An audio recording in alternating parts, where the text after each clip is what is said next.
Morning. Morning. Oh, wait. You gotta dance to the music. I forgot about that part. Oh, okay. All right. Crank it up. I can hear it. You know what, guys? I'm such an amateur right now. I got this order that's coming in last minute before Christmas, and it's throwing me right off. I swear to God, my whole day. Come on, man. I thought we were dealing with professionals here. Help me out. I'm a straight amateur right now. Anyways, Okay. That's good. Sheldon and Sandi, before we get started, let me just get the podcast sponsor out of the way, okay? Yeah. Because I know once we get it rolling, it's going to be hard to get in here. So anyway, Skin Deep Aesthetics are the sponsor of the podcast. Skin Deep is a cosmetic medical aesthetics clinic, well known for their professional injectors with 18 years of combined experience. Winners of the 2020 and 2021 Consumers' Choice Awards. Medically directed by Dr. Long, they take pride in keeping an extremely clean clinic with a reputation of having the cream of the crop when talking about their staff. They take pride in having an open and honest discussion during the consultation process and really take time to make sure their clients are heard. They listen to their clients' goals and together create a plan that meets expectations. Located 5 minutes from Fit Club at 1068 Henderson Highway, you can contact them at 204-925-9779 or follow them on their social media platforms. So Sheldon, just so you know, I get Botox. I'm actually 74 years old. Did you know that? Yeah. Hey, you're in great shape. Looking good. Looking good, buddy. Good. Yeah, I get needles every week. I'm just joking. Wow. Anyways, guys, so everybody who's listening right now, we have 2 coaches with us, so 4 in total. And today what we're going to do, since I have 4 of us, I thought we would just throw out all kinds of different advice and maybe a few experiences and the things we've learned from coaches, from 4 coaches' aspects. So, Sandi, I know that you have at one point been given the title of the super coach of the world or something like that. What was it again? I like how you leveled up there. I like the that's level awesome. up there. Can you explain that to everybody so we know? Back in 2015, I won the top award in Canada through Canadian Fitness Professionals. It's an award that you get nominated by, peers in the industry or your clients. And it was a wild ride. It was a year leading up to with a lot of photo shoots and a lot of people following me around with cameras, including Sheldon. Mm-hmm. Nothing was a secret. Yeah, it was a crazy year leading up to it. And then when I won in Toronto, it was pretty wild. And I just basically brought it back for the community because you know what? We got a lot of amazing trainers here in Canada and Winnipeg especially. Nice. That's probably a nice title to have. Oh, yeah. Yeah, for sure. And Sheldon, quick background on Sheldon. He's the man who helped relieve my knee pain about 3 years ago when I had an injury, and there was all kinds of problems with my body, and I was introduced to Sheldon by RJ. They used to actually be neighbors, and I credit you mostly with helping fix my knee pain. Thank you. Thank you So, very much. how would I title your profession? Massage therapist? Well, yeah, one of my traits is massage therapy. I just work for helping family and friends, and one of my other professions is technician manager at IG Office Equipment. So we fix computers and printers and all that kind of stuff. While we're still Sandi and myself are still into strong with healthcare and helping people achieve better fitness and health. And through massage, I really enjoy helping people get out of pain, get more mobility, and just feel better about themselves and be able to, get what they want out of their lives. And you're an instructor too. And I'm a fitness instructor too. Yeah, and also a judo. Where are you at in the judo world? I know you've been doing that for a long time as well. That's right. I'm now a second degree black belt. I got graded December 2018. Nice. Thanks. Yeah. And I currently help coach at our club at West Kildonan Judo Club with Mark Berger, and now we've recently merged with Pfeffer's club as well, at least for the COVID season. However long that decides to last, right? But we were going pretty good for about a month and a half, and then the second wave hit, and we have to shut it all down for the time being. Right. Really looking forward to getting back into it, but I do enjoy training, competing, getting graded, and now helping coach young upcoming fighters that they want to go out there and win nationals and see how far they can take it. So Sheldon, how do you think that that's going to play out come the new year? So let's say January 8th, they've got, the vaccine is out and it's distributed. Obviously, it's not going to save everybody's, cure everybody's problems that they're dealing with right now. But let's say January, how is that going to progress in the judo world? Like contact, masks, like what's your prediction? We did before the second wave and we had to close. We were wearing masks.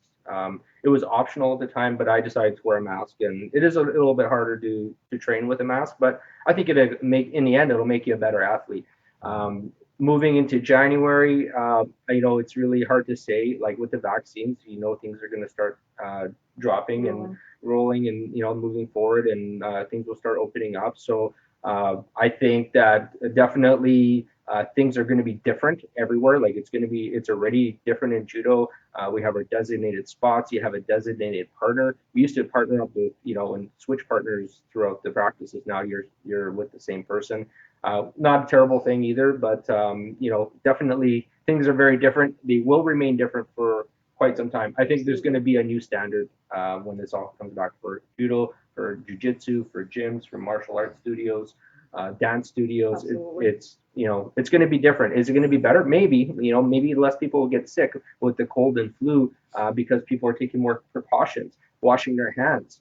I don't even know how many times I've gone to the men's washroom. And you do your business, you wash your hands. I wash my hands, do my business, wash my hands again, and leave. And then I see some guys go in there, do their business, look at their hair, touch it, and then leave, and not even touch their hands. And it's like, you just described okay. Rick. Yeah, that's right. You just described Rick. Shake anybody's hand. Now it's getting real. They're not gonna let me in their house anymore. Stop saying that. Yeah. That's funny. So let me ask you this, and this goes into the sports world. Like Rick and I are big sports guys. You're judo. Sandi, you into sports at all, or? Yeah, actually, that was one of our biggest interests when we met 17 years ago. Is I have a black belt in Taekwondo, and with his judo, we did Muay Thai kickboxing together. He did have me doing judo, and so yeah, we have a real respect for sports, all sports, especially MMA. We're big UFC fans. Mm-hmm. Yeah. So let me ask you this. Let me ask you this. Do you think that there's going to be a period of sports where there's just not going to be any talent? Because this is a year off, right? So you think about the kids that are in high school have it the worst, right? Because if they're in a high school, they're playing for a high school team. You're looking at when I used to train kids back at Chief Peguis days, that was a full-time gig for them. They would be with me from April right until basically August, and then August they'd be with their teams. September they're full into the season, and it's just a rinse and repeat. Now I heard the WHL is getting pushed back again. So they might not start until February now. So that's a lot of time. Mm-hmm. Like NHL can't even get their act together, and they're saying there might only be Canadian teams playing. So think about all the amateurs coming up, the 12, 13, 14-year-olds. That's where they get their prime development years. Absolutely. Now that's like they're taking a complete year off. Do you think there's going to be a wave of just poor athletes? I don't know if they're necessarily going to be poor athletes. I think what's going to happen this year is they're going to have to train different ways. So they might not train the sport, but they're going to train their body. They're going to come in healthier, stronger, faster, leaner. Less injuries? Less injuries, more highly educated with respect to their body, because now they can focus on that instead of playing hockey, playing baseball. They can watch tape. They can analyze the game better. Got it. Yeah, so if right. anything, it might excel them into being an even better performer, because now they're going to really come in with a strong foundation in addition to their youthfulness and their skill set. That's a really good point, Rick, because if you watch the NFL, so the NFL kind of got rushed into the season. Usually they have X amount of preseason games. There's X amount of time off. There's, you know what I mean? They usually have a set schedule. But with COVID, I feel like a lot of the teams got forced back into play, and a lot of the big namers, like a couple running backs I could think of, these guys are getting paid $25, $30 million. ACL. One guy, ACL, MCL, LCL, meniscus, like the full blowout knee, and Achilles. Like there's just these. It's not even like the guy rolled his ankle, he's out for 3 weeks, right? These guys are full on. Like Drew Brees, he had 11 broken ribs, 4 punctures in his lungs. Like these are not small little injuries. And these guys are getting devastating injuries. Where if you were to rewound 20 years ago, these guys would have been like out of the league, right? But with fast track medical care and training and therapy and this and that, they'll be back within a year. But still, like these now, you go down to the lower levels. You go to the Western League, you go to the amateur judo. Like these guys, people are gonna get crushed if they're not taking advantage of this time right now. Definitely more injuries are going to come up. And some of what I've done is train pro riders because I've been a horseback rider my whole life. And so in Manitoba, like being out here, like coming from the country and stuff like that, I train a lot of riders.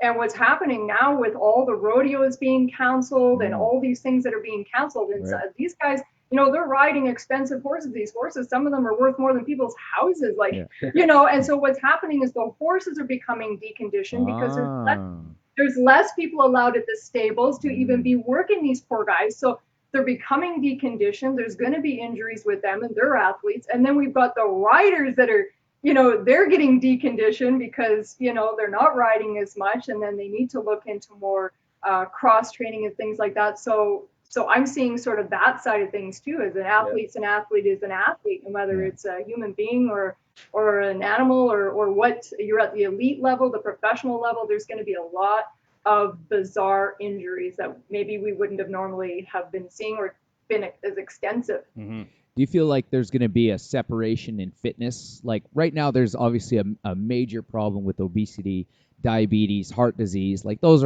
were a problem pre-COVID. Now, do you feel like this is going to be like a bigger problem come 2021, even into 2022? Because there's going to be a lot of people that they can't do. Not that they can't. I feel like people refuse to do virtual workouts. People, if you live in Manitoba, as soon as it gets above, below zero, nobody wants to leave their house.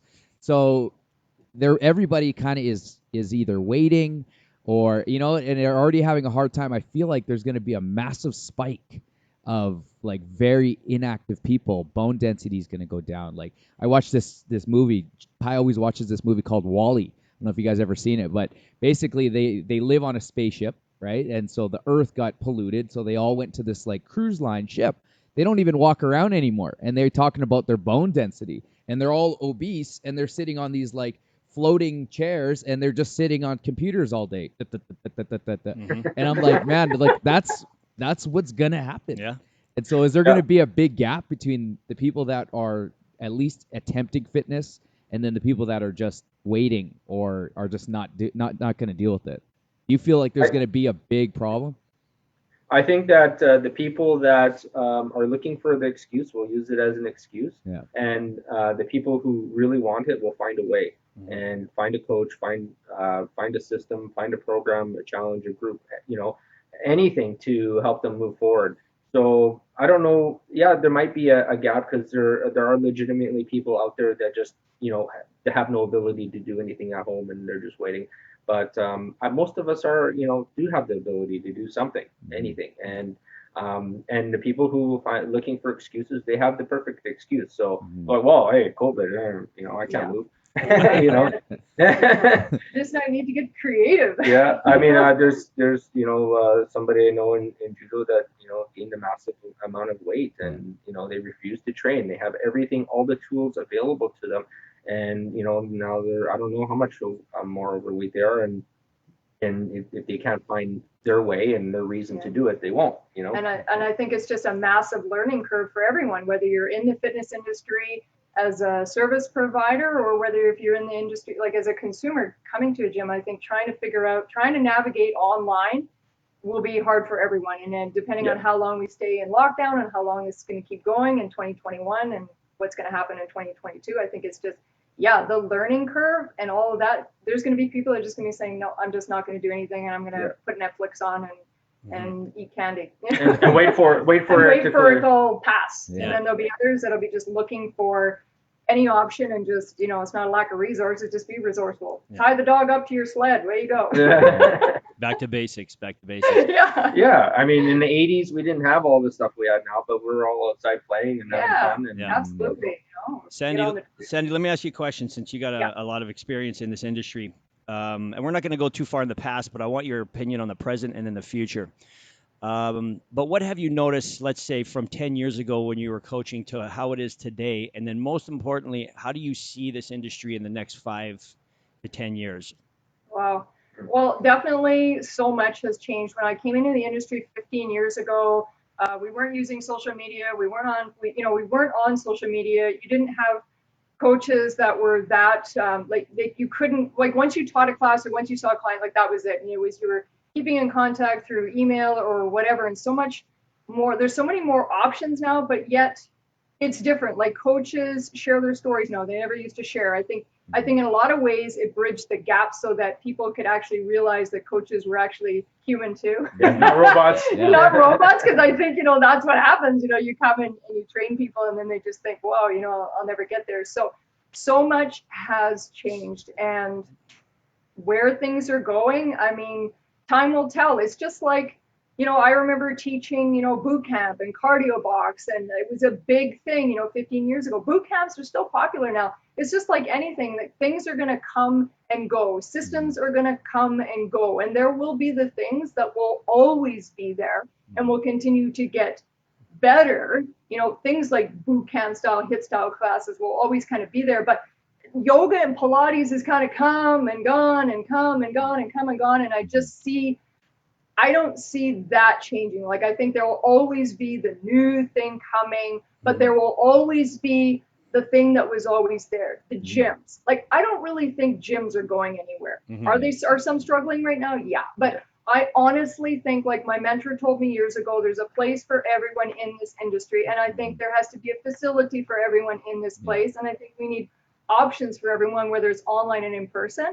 So I don't think gyms are going anywhere. I think people are going to think a little different when they walk through the doors with all the body fluids flying around. We're going to be a little more cautious about hosing that mat down and go next. But, so I think a lot of things, some will still stay the same. There'll be a lot of changes along the way, just like it always has been. Yeah.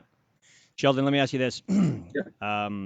I agree, Sandi. Let's go back. Gyms, for the most part, are always going to sort of be the same. There's always going to be advances, new equipment, new interior stuff like that, right? I feel like the next phase of gym is able to make it look very aesthetically pleasing. Maybe even plants. You know what I mean? Like, we're gonna have diffusers and humidifiers. You're gonna make everything a very clean environment. It's not just about working your muscles. It's going to be working your skin. You're going to have sun lamps, all kinds of stuff, vitamin D. That's how I kind of foresee the gym experience moving in the future. But Sheldon, there's are you aware who Elon Musk is, owner of Tesla? Okay, Tesla. So he's created the device called Neuralink. And this is a question that I want to ask you and RJ, just because I'm curious about the future of health and wellness. And Neuralink is basically something that they surgically implant into the back of your skull, and it hooks up to your neurons. And basically, it fixes whatever the brain tells the body that's wrong. This thing fixes it in between. So legitimately, it's supposed to heal things like dementia or any kind of neurological disease. So maybe if you're paralyzed, it could even unparalyze you, like some really incredible stuff.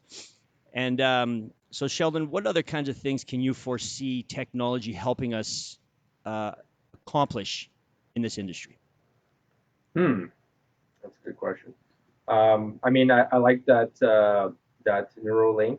That's great, and I think it would be great for for people like you're saying, paralyzed or have neurological problems. Can it cure cancer, or can it stop you from doing the things that cause the disease, like smoking, drinking, eating poorly, stuff like that?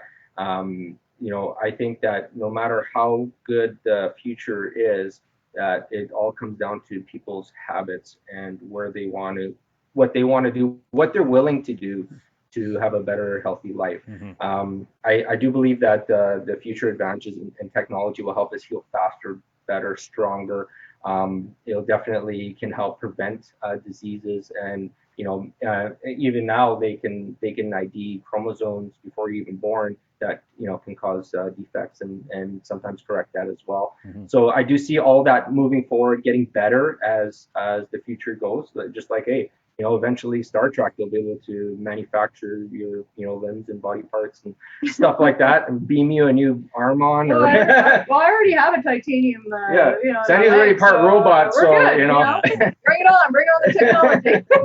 Yeah. fix it. I personally think that a lot of body, well, not say body parts, but say knees and hips, will just be 3D printed and installed, literally, just like you would install something into a vehicle, and it'll become a little more rapid, a little faster, and probably a whole lot better. Yeah. I think the challenge, but you're right. Going back to the basics, Sheldon, just about choices. I think no matter what we do in the world as far as technology, unless we physically have our own little robot that hangs around with us and physically stops us from putting a cheeseburger in our mouth, it's never going to change. So what about the pharmaceutical company? Do you think? I don't know if this is the trend because I don't know if it's something that people would buy into. But I mean, most of the pharmaceuticals are designed for after you get the problem, right? The only preventative ones that are created are like this vaccine. We want to give you a vaccine so that you don't get COVID. But what about giving us a prescription so that you don't get diabetes or so that you get rid of, your cravings? And I don't know, like get creative with it. I'm sure there's a market, but is somebody willing to invest money into preventative measures, right? Like it's better to get it. You'll make more money if somebody gets it and it becomes a scare versus like, hey, you might get this, so take this pill. You know what I mean? And when it happened. Yeah, before it happens. Mm-hmm. I mean, and when you think about it, we already have the ability for the preventative measures. You do too. You provide fitness, nutrition, supplements to your people, and you give them all the tools they need to better their lives and get healthier and to help fight disease. And we do it in our own way too. And so yes, there are supplements can be taken in the form of a pill. Our supplements are taken in the form of drinks, smoothies and whatnot. We do have some pill supplements too. And herbs. We, currently I'm going to be 45 next month. Sandi's going to be 50 in February, and we currently do not take any medication for anything. We do not need. Is there some wood we can knock on? Yeah. Oh yeah. I have some wood. Hang on. Knock on wood. Yeah. There we are. So thankfully we're not diseased, sick, or need medication for anything. I might have a mild allergy to dust and stuff like that. I deal with that work during my full-time job, but other than that, I don't need medication that lowers my cholesterol or helps me with high blood pressure. I don't have any of those problems, and I think it's because of all our preventative measures that we take. And we even had a client that was all in and wanted to do all the stuff, and then was just, I have to make a smoothie every day. I'd rather take a pill. That was her answer. Yeah. So that's really what it boils down with, right? Yeah. I mean, what are you willing to do? Yeah. You guys in the gym, you would, you're providing everything to them, and then some people, they just want the pill, they just want the quick fix, and I don't think that part will ever change. There will always be somebody looking for that yesterday result. The problem with our industry is it's the one thing that nobody can do for you. Like That's nobody right. can do that. Exactly. Nobody can do that burpee for you. Unfortunately, a robot cannot do that burpee for you. Yeah. No. So although they can follow you around and make sure you don't eat cheeseburgers, they can't make you do a burpee. It'd be like And slapping your so that's hand what I'm talking about is like people put doctors as the authoritative, right, when it comes to health and wellness, right? Like they would take if a doctor in here rolled in here and I stood next to this guy and I knew everything about intermittent fasting or everything to do with supplements and everything to do with work, I'm pretty sure people would, unless they know me, would say, okay, he's got the letters behind him, so let's listen to what he has to say. And so just knowing that, if the pharmacy company came out with something that they could say, hey, like here's a preventative, there's no side effects, and this could prevent diabetes by 50%. Start prescribing this to your clients. Would that be an approach? Like, could that be something that, because you're right, everybody wants the quick. I want the quick fix. Like, who doesn't want it, right? Like, I do burpees because I'm sadistic, right? But I not everybody has that relationship with fitness, and so if we could find a way to make it as easy as possible for people, then I think that would be something that potentially somebody could look into in the future, right? Yeah, for sure. Absolutely. So, Sandi, let me ask you this on RJ's point about the doctor versus the coach. All right. So we know that doctors are good at fixing the problem after the fact, right? Coaches are here in order to help you do the things you need in order to prevent sickness and injury. who do you think everybody should or most people should listen to? Should it be the doctor or should it be the coaches? Like RJ was saying, as long as you're a doctor, you have a white coat and some glasses, all of a sudden your word is gospel. But for some reason, we have this challenge of getting people to sort of listen to what we're telling them because, I don't know, maybe because we work in short shorts or something like that. And they don't, And we wear pink. And we wear pink and we have fun. I guess what I'm trying to say is how do we shift people's minds to understand that what we do is going to be far beneficial for their health as opposed to once they're sick and they get a pill. That's interesting. Yeah. You know what? And I think it really comes down to, networking with those professionals. So we've worked on that over the years, and I know that you guys have as well, as, networking with other professionals, because really an RX or a prescription for a client shouldn't be just, exercise and follow this meal plan and that. It should be like, well, maybe we need some Chinese medicine, maybe we need some herbs, maybe we need acupuncture, talk to your doctor, let's look at that, let's get some blood work. And I think it takes a village. I think it really takes a village. So who should you be listening to one more than the other? I don't really think it's one more than the other. I think it's just everyone has their place. And I think a lot of times people will recognize the white coats over the pink little shorts because, right? I mean, it's like, whatever. If RJ rocks the shorts, let him rock the shorts. Shorter the better. And I just think, it's so whether they're wearing the white coats or not, it shouldn't be that. I think, whether it's a degree or whether it's a certification or how much education and experience it is, I think it really comes down to you need all the facts, you need all the things.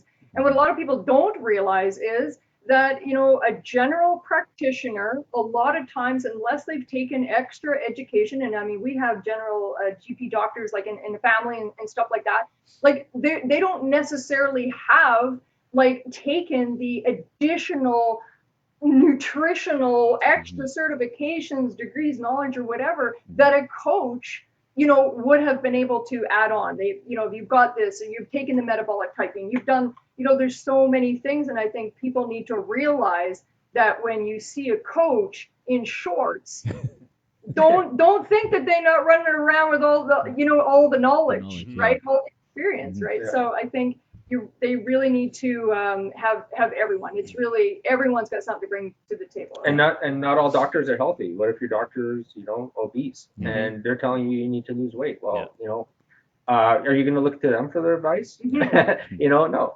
And they don't know. That's mostly true.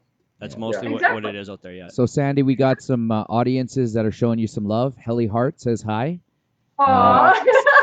Sandra Funk. She says that you were her first boot camp trainer. She's one of our. You know what? I never even told anyone we were doing this. Yeah. Colleen Barak, Bayra. She says, "Hello, Sandy. Merry Christmas." Oh my word. Yeah. So, okay, don't make me cry, people. Oh yeah. Let's get those tears out, Rick. So you know what? I 100% agree with you, Sandy. And I have a small team of people that I send our clients to, and this is the advice I would give to other chiropractors, physios, GPs, massage therapists is like you gotta work with people that, like, if I send you a client, so for instance, I have one physio that I send all of our clients to, and because their injuries are beyond my scope, right? The guy's got a pinched nerve in his neck. I can help you a little bit, but this is not like you're here to get fit and this and that. We're not here to rehab you. So I send them to him. He does the assessment. Me and him have a conversation back and forth.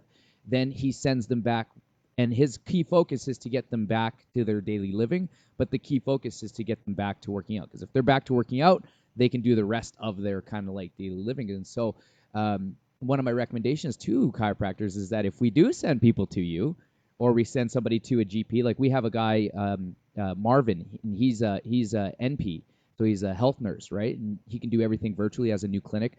We send people to him, and it's in a turn. Like, we want to keep these guys fit, healthy, moving, and keep them coming back. Don't say, hey, because I'm busy, I need you to take 6 weeks off.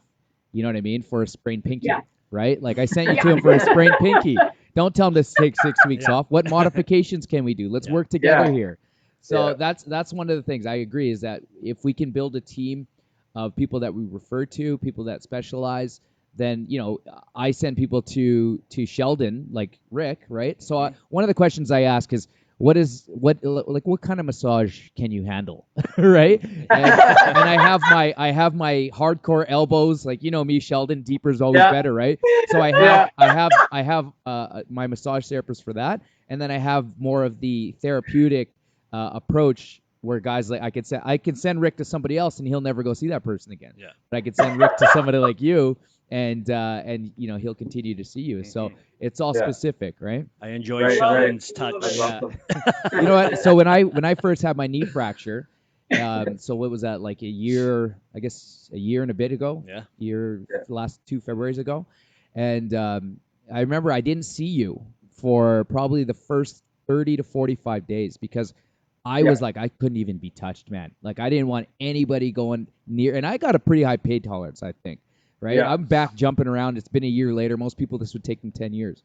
And I remember this is like, hey, Sheldon, just ease on the leg there. And he literally just, like, brushed me. And I was like, okay, that's all I can handle for today. Yeah, I remember. I actually had to come to your house. Yeah, because I couldn't move. I couldn't move. So. House calls. House call. Yeah, I walked over to your house. Whatever it takes. I think that's an important thing to mention is the importance of having somebody's hands manipulating your body to fix your problems. Yeah. Like I didn't realize when my knee was injured, as injured as it was, that by Sheldon working on my shoulder, the back of my neck, or into my rib cage, that all of a sudden my knee would be fixed. Like I didn't understand the correlation between the two, and nobody does until you experience it. So I think one of the things that we should always remember is, just going back to the whole where it takes a village, is make sure you have somebody who is your, nutrition advisor, somebody who's going to be the person who, I always just say put hands on you because everybody has a different style, athletic therapy, massage therapy, somebody who's literally putting their hands and rubbing you down in whatever capacity. Have one of those people in your corner because they're so important. And I would have never, ever have said that out loud until I got fixed, until my knee got fixed. I didn't understand. Because you're in pain for a long time. I was, and it was extreme pain. Yeah. So I really learned a lot by going through that whole process. I'm going to shift the gears here a little bit. I want to know from all of you guys. I'll ask you specifically, Sandi. I'm going to start with you. We're coaches. We always want to get people thin, in shape, and not as heavy as they are. You're ripped. You've always been ripped for as long as I've known you. I've never seen you do the fat to fit. You're just a fit. What do you love about having the body that you have?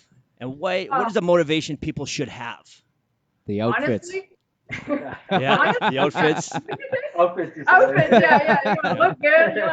Right? Yeah. Well, seriously, one of the best things about being in shape, and it's not going to be maybe the classic answer, but actually being able to do what I want, when I want, for how long I want. And I'm in better shape now at 49 than I was in my 20s.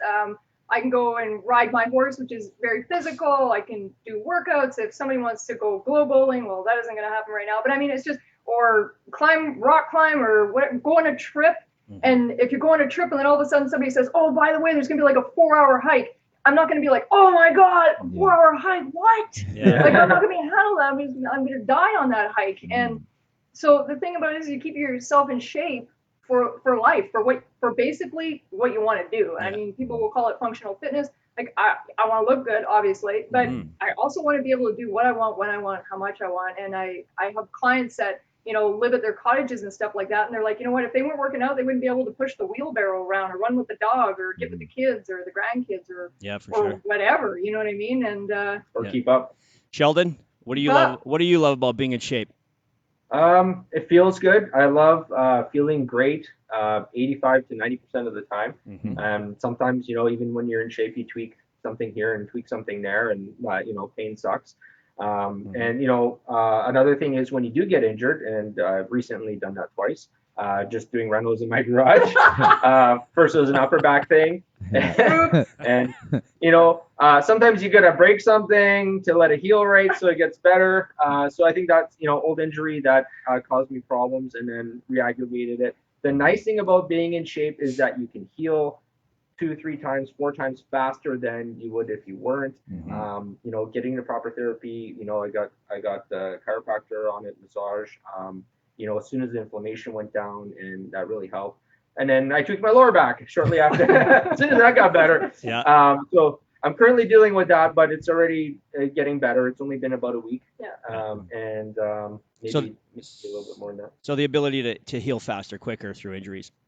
That's correct. Yeah. Yeah. Okay. And RJ? with Sorry, RJ? Yeah, and I was just thinking about that, like that injury that you had, your shoulder and your back. Look at, you're standing upright, you're there, you're not wincing, you're not in pain, you're not on the couch taking a No. painkiller, laying in the background, right? And No. so a lot of people, they got to understand that is that the preventative portion of it, right? Like your small injury could have been somebody's devastating injury where they'd have to take 6 months off. And then so for that Absolutely. 6 months of your life, you're 45 years old, but yet you're moving around like you're 85. And That's so, right. you know, to me, that's probably one of the most important things is people take advantage of their daily health. Like everybody right now is like, you know what, it's not that important until they get sick or until they get injured. And then the only thing, I remember when I first got hurt with my knee, the only thing I ever wanted was to feel normal, right? Yeah. And the pain, I was always tired. You know what I mean? There's no way I could progress in life because all my brain was clouded. And so it's like people are walking around in this fog because they're not taking the points to get better. And it doesn't matter what excuse. Like I honestly, I try to think of any excuses I have, and I don't.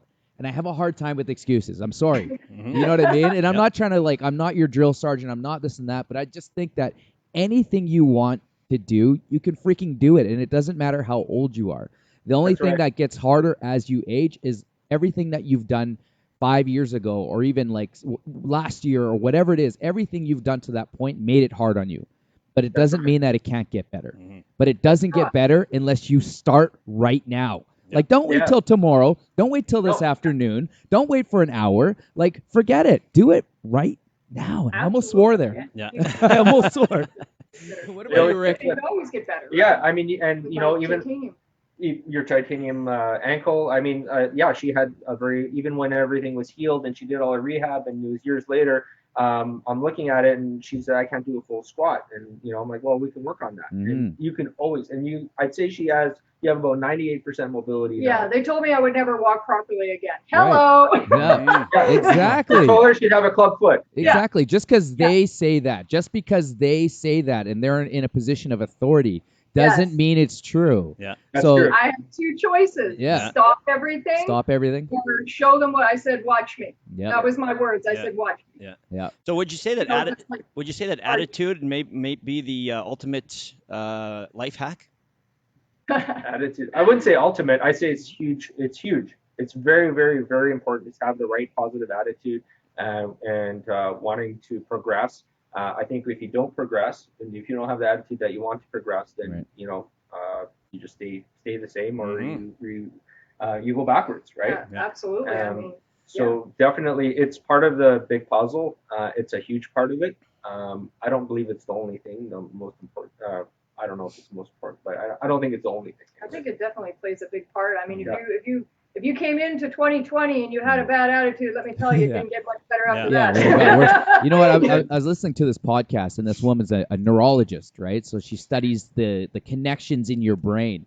And she said that it actually takes 10 seconds before your brain comprehends what you're telling it. And she says, you think that you think hard? She says, your brain thinks harder than your thoughts. And so she says it takes 10 seconds. So whatever you're festering, so if you have a negative thought, she puts it this way. You have the negative thought, and in 10 seconds, unless you change that negative thought, your brain turns that into a mini city. And that city, if it continues down that spiral, we were talking about this guy I know, and he just thought everybody was against him. He thought he was entitled. He thought he earned, and everything started stacking up to the point where he smashed a window.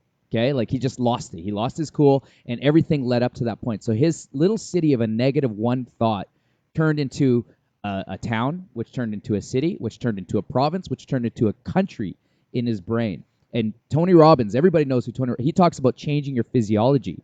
And so now I made the connection between the two. Your negative thought can turn from a small thing into everything in your life. But here's the positive output of this, is that you can flip the script on that. But you got to understand that your positive thought is going to start as a city, which if you continue with that positive thought and the positive outcome and mindset and all that, then it's going to turn into a bigger thing, into a town, into a city, into a province, into a country. Next thing you know, it's your entire world. And so Yeah. you can flip the script, but it has to start now. Now. Like literally right now. You're listening to this podcast right now. Right now. Right now. Like, right now.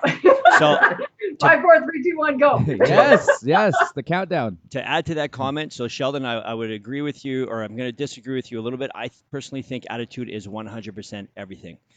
And I'll just use an example of when people come into the gym, just like how they came into your gym.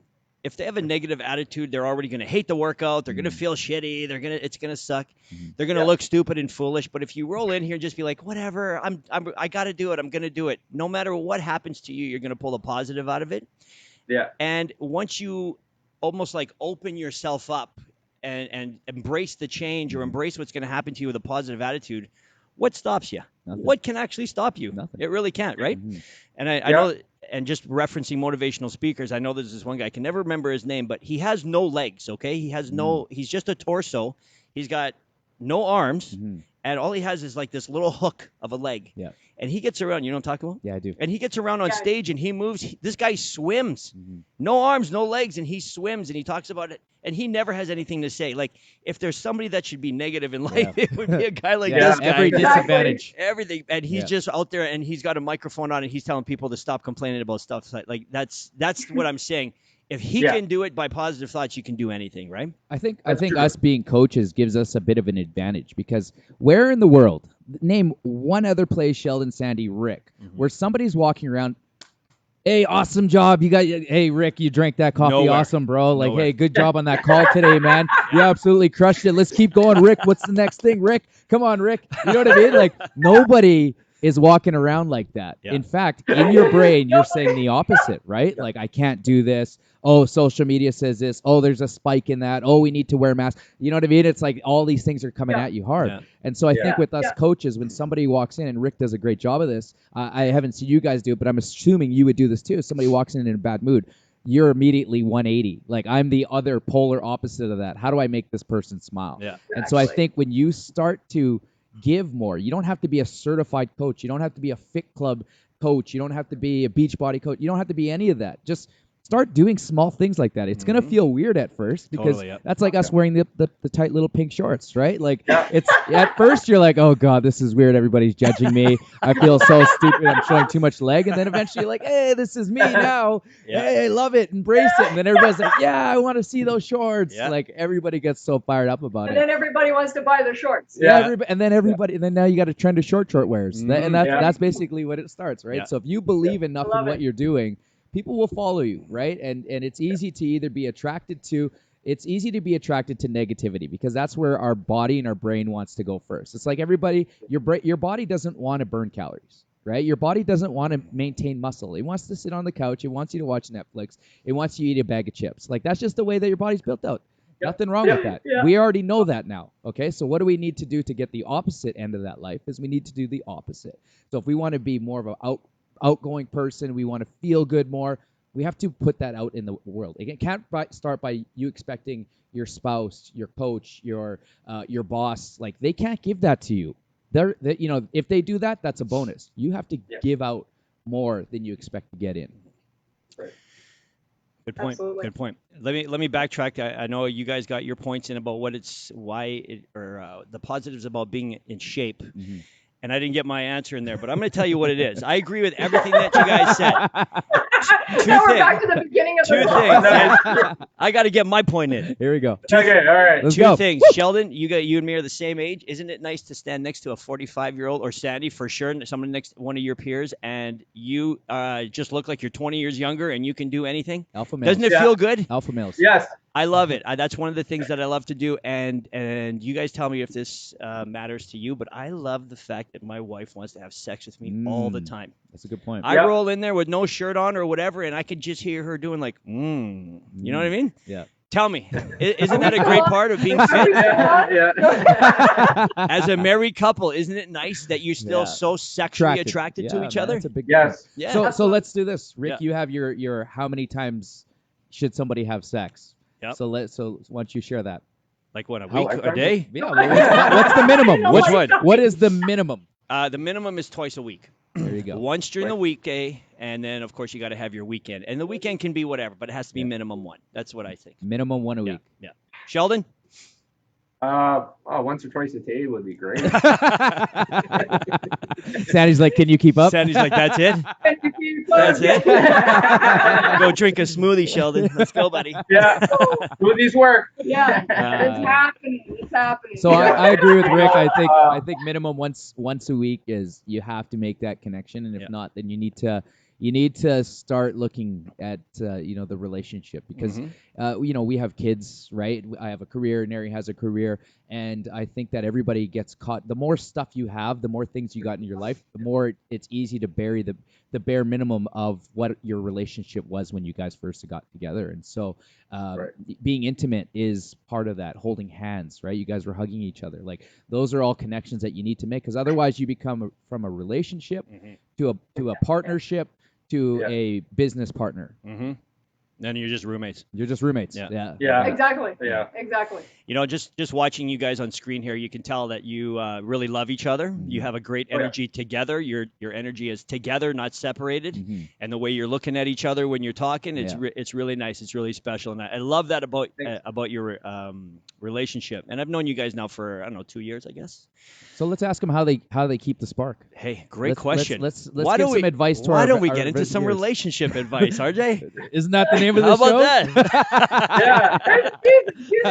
Yeah. Sandy, you seem fired up about this. Why don't you give our audience a few tips on how do you keep that marriage alive and happy?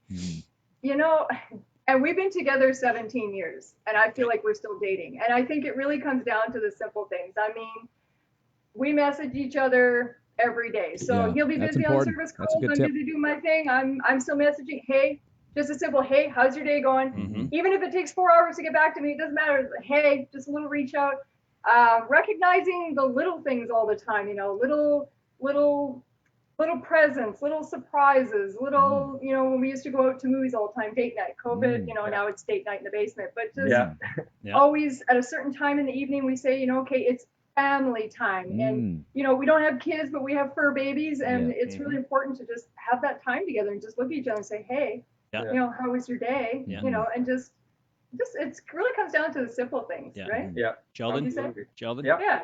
What kind of advice do you have? How do we keep relationships awesome forever and ever? I definitely listen to one another. Like, if your spouse or your partner is telling you, having trouble with such and such, let them talk it out. Most of the time, they'll figure it out as they're talking to you about it, and you don't even have to give any advice. But so true. Yeah, but be there as somebody, because you're in it together. Help out, listen to the problem. Even if you say, you know what, that's a really tough one. Let me think on that, or but just talking it out can really help, and also brings you closer together because you're helping one another. Yeah. Another thing is let Sandi go through her 3-step process. Oh, here we go. Anything new? Nice. Here we go. Anything new I want to introduce is a 3-step process.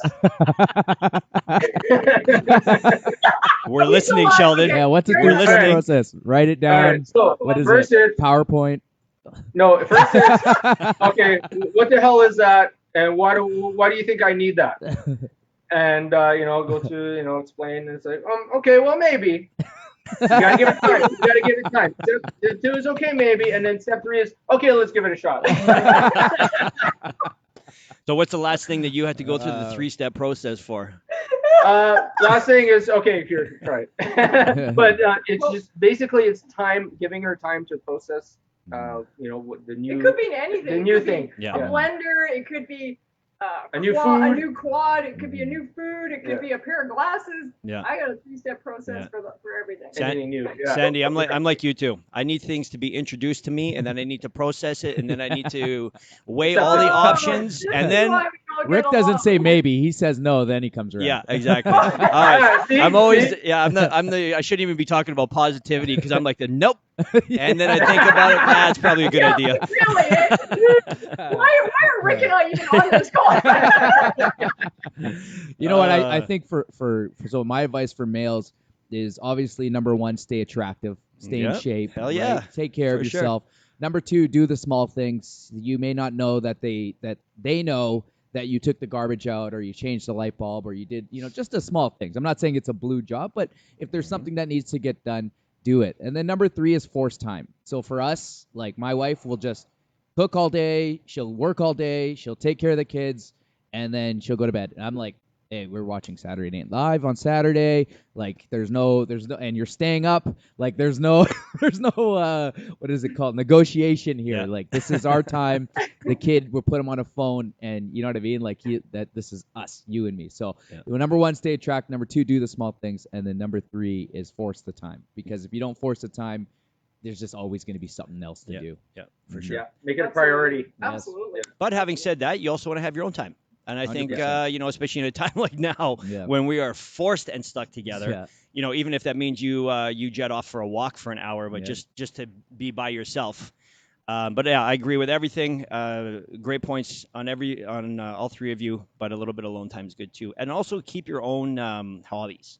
Right? Don't become one person. It's still be separate, right? So have your separate hobbies. Bro time. Absolutely, bro time. Sure, guys hang out with the guys, girls hang out with the girls. Yep. Absolutely. Netflix. Actually, that was one of the challenges that I had with Jen the other day. Is she was bothered by something, and such a typical guy. I already forgot what the hell she was bothered by. But anyways, and she wanted to talk about it, and I just thought, you know what, babe? It's not that I don't want to help you. I just can't. I can't help you with this.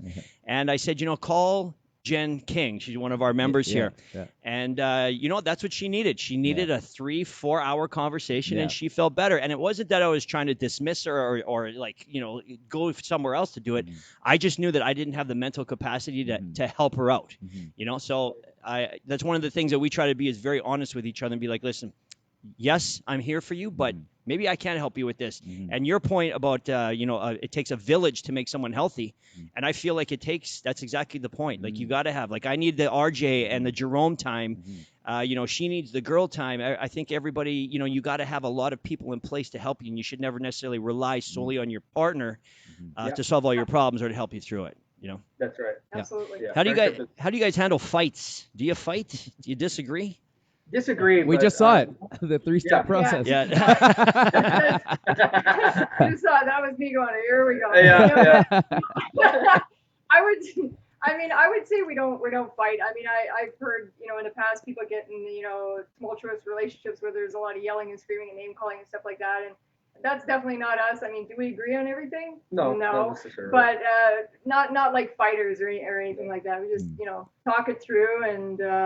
We leave the fighting for the ring for the match. We leave. If there's gonna be fighting, there's gonna be trouble because with all the martial arts in this house, I mean, stuff breaks. People get injured.